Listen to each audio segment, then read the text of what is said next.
Matapos maisagawa kanina umaga ang preliminary at semifinals, magsisimula na ngayon ng finals ng Philippine Countdown Challenge. Naroon si Eagle News reporter Ben Bernaldez. Ben. Antabayan na mamaya ang report ni Ben Bernaldez.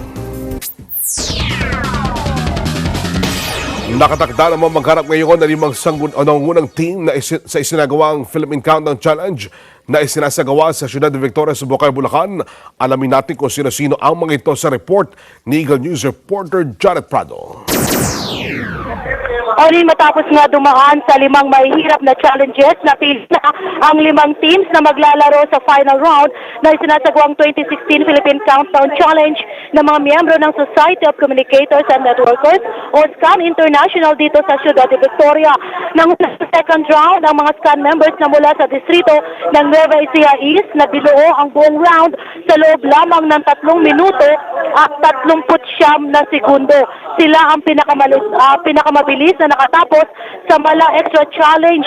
Pangalawa ay ang Central Mix o ito yung mga binubuo ng mga maintenance ng Central Office na nakapagtala ng minuto at 32 segundo. Pangatlo ang Quezon West, pang-apat na nakapasok sa final round kay Sia Central at pang-apat naman o pang-lima naman ang Cavite North. Bawat team ay binubuo ng 5 miyembro at meron din 5 reservang players para sa laro na isang test ng endurance, balance and agility. Ayon kay Mr. Dario Medrana, ang overall chairman ng SCAN International, 6 na brand new motorcycle ang naghihintay sa tatanghaling champion. Mula sa 35 distrito ang mga naging participant noon at may isa ding team na binubuo nga ng mga maintenance mula sa tanggapan ng Central.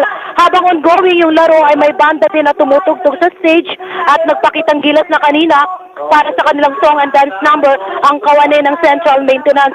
Pagkatapos itong gagawing final round na ongoing ngayon at may announce yung champion ay magkakaroon kagad ng isang boodle fight ang lahat ng SCAN members at mamayang hapon naman ay magkakaroon ng concert at doon na rin gagawin yung raffle. More or less, ayon kay Ginoong Medrana, nasa 100 mga raffle prizes ang naghihintay sa mga delegado ng SCAN. At kasalukuyan na nga ay nasa pangalawang team na ang naglalaro para dito sa final round at pipilitin nilang makuha nga ang grand prize na 6 na motorsiklo. Mula dito sa Ciudad de Victoria para sa Eagle News, Janet Prado, I'm 1 with 25.